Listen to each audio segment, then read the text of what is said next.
So speaking of the documentary, we will. Well, you people will probably see some of those things kind of come out.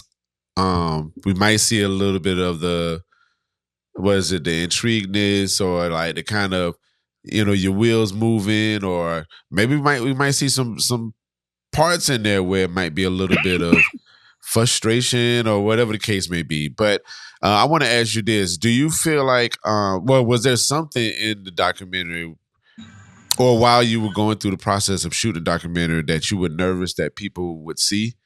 Like, were you kind of reserved on a certain type of thing? You was like, oh, the camera's near me. Let me not show this side of Krate.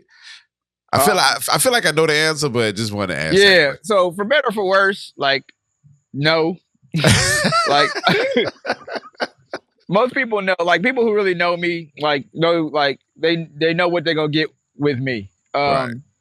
So I'll say, once again, having approaching 30 years of DJing and more, even as a performer, there's always a camera somewhere. There's always somebody taking a picture. Most times, I'm not even really fully cognizant that there are people like taking video or pictures of me. I have a good a periphery kind of sense when I'm DJing specifically about what's going on around me, in part because my focus often is at the equipment. So I'm not always up looking at everything that's going on at every moment.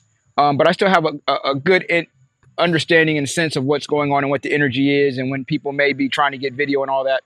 But with all that being said, my only concern was specifically when I was doing the interview sections. Like I wanted to be crisp, clear, articulate, but not so like macro level that it was like that what I had to share didn't kind of have any value.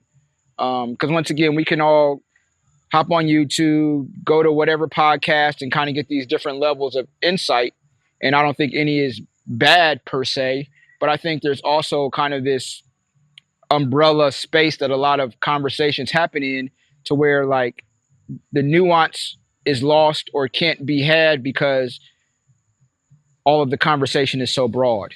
So I thought it was important for me to speak to my experiences and my perspectives and some of my opinions, which may not be shared by others, but they're true to my experience and my, what I've seen, what I've been through, and inform why some of the choices that I make in different ways are the choices that I make.